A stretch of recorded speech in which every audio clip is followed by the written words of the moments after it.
இன்றைக்கி நம்ம வீடியோவில் இருந்து பார்க்க போகிற ரெசிபி பார்த்திங்கன்னா ஹோம்மேட் சாக்லேட் ஐஸ்கிரீம் பண்ண போகிறோம். அதுக்கு நான் வந்து 1/2 லிட்டர் பால் எடுத்திருக்கேன். அதில் வெனிலா கஸ்டர்ட் பவுடர், கார்ன்ஃப்ளவர், அதுக்கப்புறம் சர்க்கரை எல்லாத்தையும் சேர்த்துட்டு நல்லா கட்டி இல்லாமல் ஃபஸ்ட்டு மிக்ஸ் பண்ணிக்கலாம். அதுக்கப்புறம் நம்ம வந்து கேஸ் ஸ்டவ்வில் வச்சுட்டு இது வந்து திக்காக ஒரு கன்சிஸ்டன்சி வர வரைக்கும் நம்ம இப்படி ஒரு கரண்டி அப்படி ஒரு கரண்டி போட்டுட்டு எடுத்துட்டோம்னா ரெடி ஆகிடுச்சு. இதை ஆற வச்சுட்டு ஒரு பவுலில் மாற்றிட்டு கிளிங் ராப் போட்டு நம்ம ஃப்ரீசர் வைக்க போகிறோம்.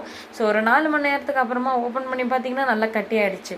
இதுக்கப்புறம் நம்ம வந்து விப்பிங் க்ரீம் எடுத்திருக்கேன். இந்த விப்பிங் க்ரீம் வந்து கரைகிறதுக்குள்ளே நம்ம வந்து இது பீட் பண்ணி நல்லா க்ரீமியாக வந்து மிக்ஸ் பண்ணிக்கலாம்.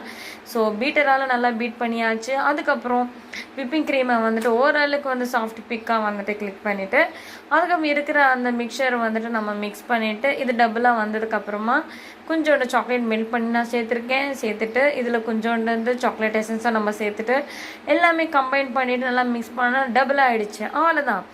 இது ஒரு 8 கண்டெய்னர்